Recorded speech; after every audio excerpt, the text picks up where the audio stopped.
So we got sent this. I don't really know what to call it. It's not a training video.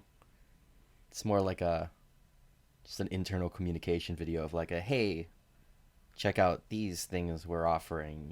Just get ready regarding Right. from Ford regarding their upcoming Mach-E. Yeah.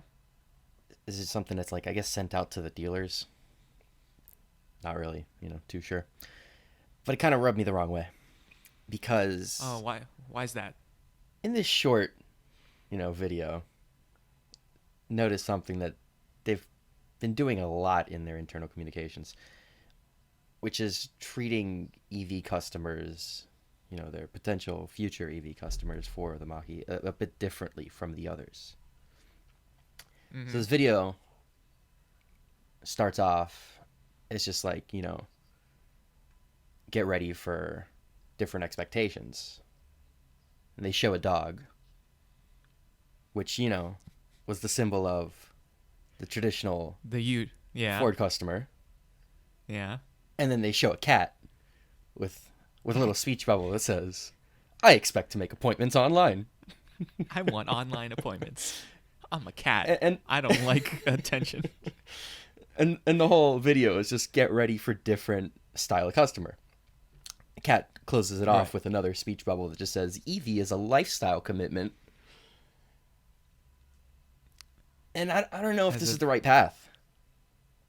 as if you're a different species of human. As if you're a hassle to every dealership because now they have to be subservient to this cat people that want online appointments and they want EV loaners and they want charging stations everywhere. Is that makes EV customers look like a burden? Is that what I'm getting here? Yeah, and again, it's not something that's new. I've been seeing it here and there. It's kind of like subtle, but they're not really treating EV customers as their regular customers. They are making things different, which is kind of expected because the Mach-E is a different car, and they are changing a lot of their corporate structure for it as well, with whole online purchases and e-invoice, Ford options, their new leasing program. They are making a lot of changes for this car, but it seems like they're also trying to sell this car to the current EV consumer base, which I don't think is the right route. Ford's like their biggest advantage in this game isn't competing against Tesla. Yeah, the Mach-E next to the Model Y is an okay comparison, but their biggest Mm-hmm. advantage is the fact that they have these hundreds of dealers across the country with 100,000 people coming in monthly in foot traffic that are prepared to buy an ICE Mm-hmm. and could potentially be converted. They shouldn't be targeting the EV customer. They should be converting the ICE customer. Well, it's probably an easier sell to current EV customers than to trying to convert Is it? previous. I I feel like the current EV customer is the Tesla customer. They clearly have the largest market share. That's true, but I'm sure there's a subset of a couple dozen people that I don't know if the couple like dozen's going to make up electric cars. the 50,000 annual output first year. I mean, people buy the Leaf or bought the Leaf. And People bought the i3. I just saw that BMW built their 200,000th i3. So I mean, there they are started people making that that car in 2013. 2013. Yeah, it's been a while. Yes, I'm just saying they exist. It might be like 50 dudes or women, but they But exist. is that the right route? Is targeting the EV customer base the right route with this car? Well, I think when your first car's 500,000 for the first year, I 50,000. I don't think, yeah, 50,000. My bad. Um, your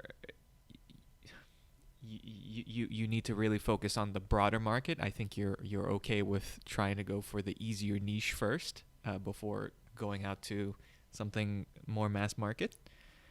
Uh, but the question is, oh, is the EV customer a significantly different type of customer than the regular gasoline customer? Are they cat people? Are they a separate species of human in your eyes? I think every EV customer started off as an ICE customer. Well, yeah, I would yeah, I guess so. I imagine that if since there was no EVs around, that yes, they were indeed first gasoline car purchasers. But I mean, do EV consumers need to be marketed towards or handled differently in the dealership than gasoline car buyers? No, see, I don't think this is a separate segment. This shouldn't be treated any differently. This isn't a separate segment. This is the future. And treating it as a Hmm. separate segment kind of implies that it's not the future, that you're just going to have, part A and part B. Well, I mean, you remember that what was it, an article we wrote? We saw stats from the people reserving the Mach-E, and they said what was it, like 90% or something didn't even walk into a dealership. Correct. They wanted to do online ordering only, and only like 3% total even spoke to like someone from the dealership or something like that. So clearly, that I mean, if you just take that part, that does seem to be a shift in the priorities of EV consumers. You you don't think I that think a that's very something that's specific customer pre-orders and reserves a car that's in a demographic not of their own. But they're not the entirety of the EV market. They're not the entire potential of the EV market. I'm a firm believer in the Mach-E, and I right out the gate I didn't think the pre-orders and reservations would do the best compared to someone like Tesla, who did what, 200,000 Cybertrucks in the first 48 hours. Mm-hmm. I knew it wasn't gonna happen because Tesla customers already tech savvy. They have a large market share of their segment of millennials, if that makes sense. Mm-hmm. Yeah. But So Ford, your work. but I didn't think Yeah. that the 50,000 annual first year was going to be their top, because again, Ford already sells millions of cars a year. They Mm-hmm. they already have people looking at their vehicles. All they need to do is have a decent EV offering and it would sell. But it seems like with these internal communications that they're not really targeting their general customer base. They're only targeting people who are already interested in EVs, which I think is a massive mistake. Kind of underplaying the potential that the Mach-E has as one of the industry leaders.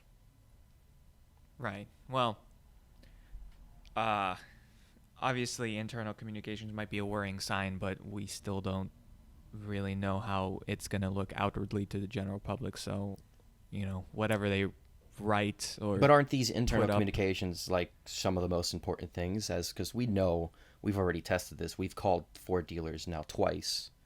Mm-hmm. What was it, like a year apart?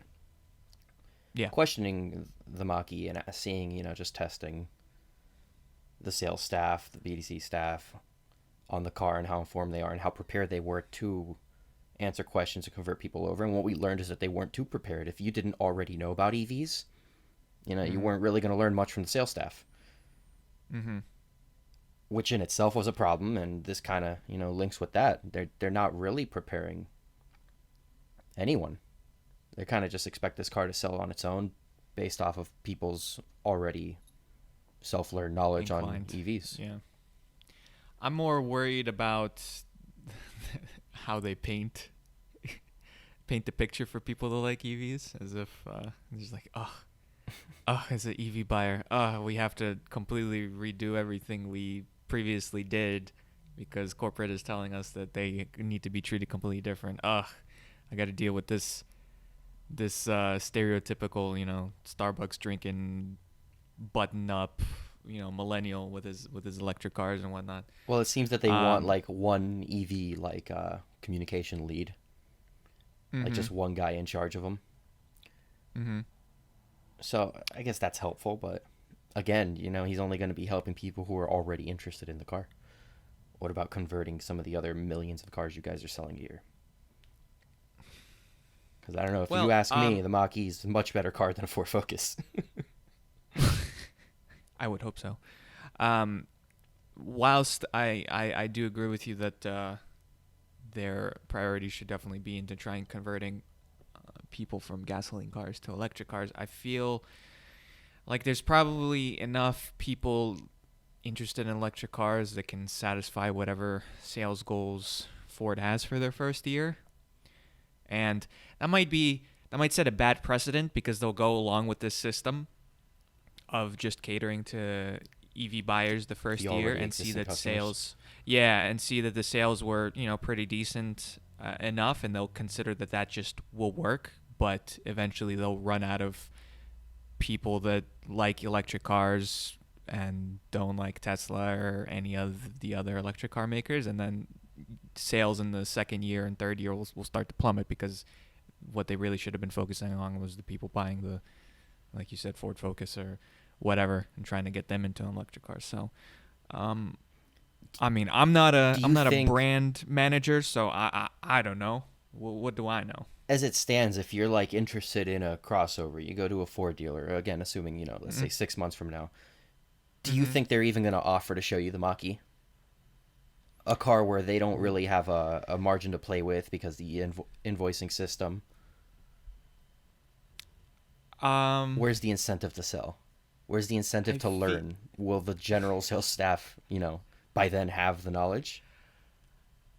I feel like they'll try to size you up, and obviously in any sort of sales position, whether you're selling mattresses or cars, you're gonna size up whoever you're talking to. And I feel like if you're probably in your mid 20s, low 30s or something, they'll consider it. But if you're someone that's like in their 50s or something, they won't even consider it because they won't even want to explain it because maybe they're not even completely confident in their ability to explain it to them.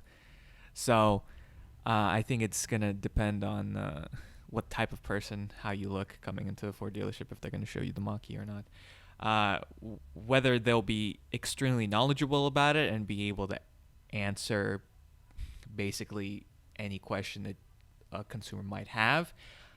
I have the hope that they'll have one dude probably for the whole dealership, but obviously that one dude is not going to be there 24/7. So there's going to be a lot of times when, some for us would be basic questions to answer, but for them, they might not know and they're going to have to defer to the guy that may not be there.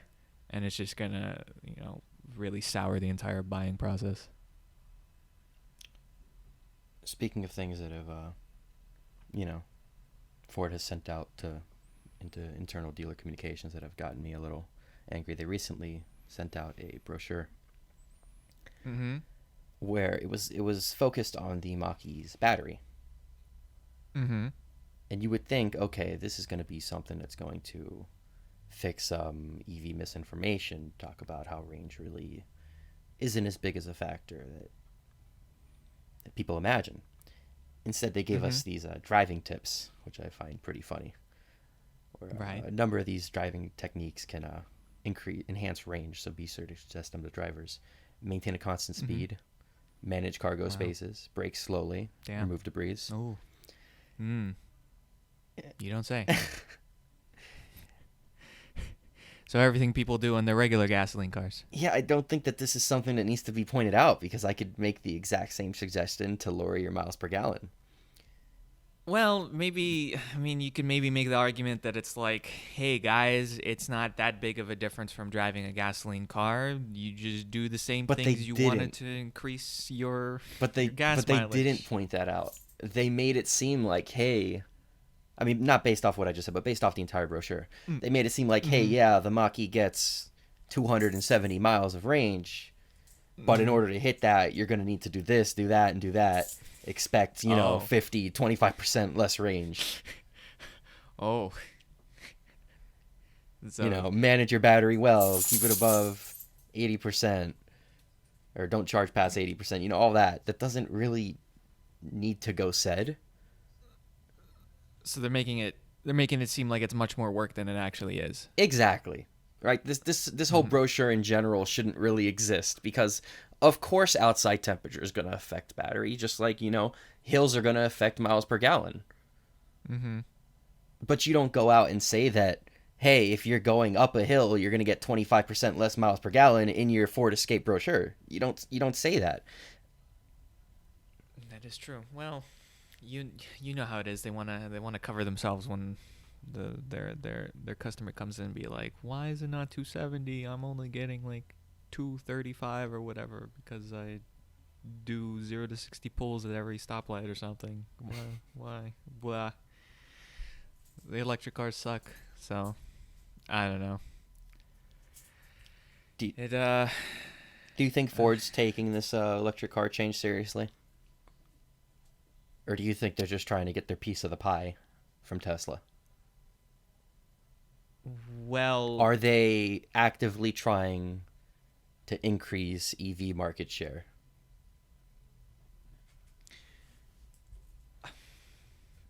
well. My first thought is the fact that they made a completely separate electric car from anything else in their lineup. Right? They didn't take an existing car and just shove an electric powertrain in Which it. I thought So was impressive too. I thought that was right. setting precedents for So big changes, big plans. But right. Any company that does that, I give some sort of points to because they went through the effort of designing a completely new platform and like yada yada yada. So at first I gave them a lot of credit for that, and then they're trying to simplify the charging experience with their Forward Pass by making it so that you can go up to basically any of their partner brands and then just have a single payment method to streamline that process, which I thought was like, all right, that's also a good step. 50,000 units the first year obviously isn't supremely mass market, but it's a healthy amount. It's not like 10,000, 15,000 we'll see. So I obviously gave them some points for that.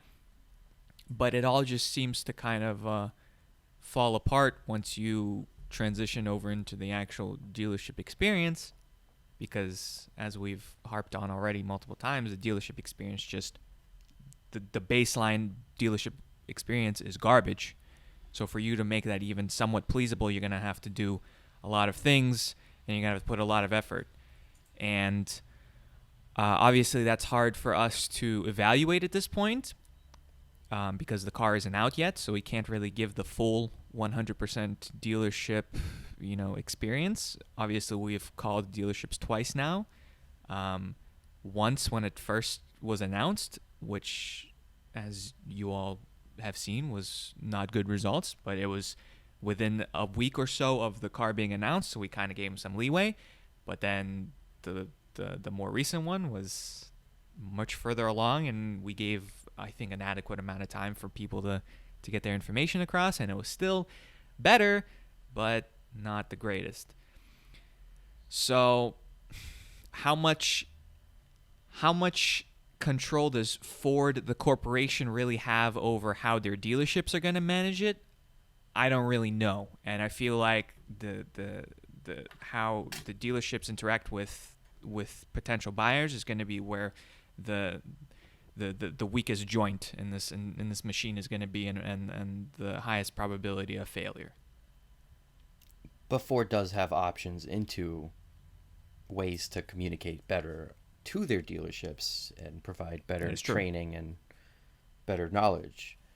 We've seen this. Ford's not the first legacy auto company to come out with a main electric car. Audi with the e-tron, Jaguar with the I-Pace. Mm-hmm. These are all cars that we expected to do well, and then they got tossed into dealers' hands, and now they're just kind of there.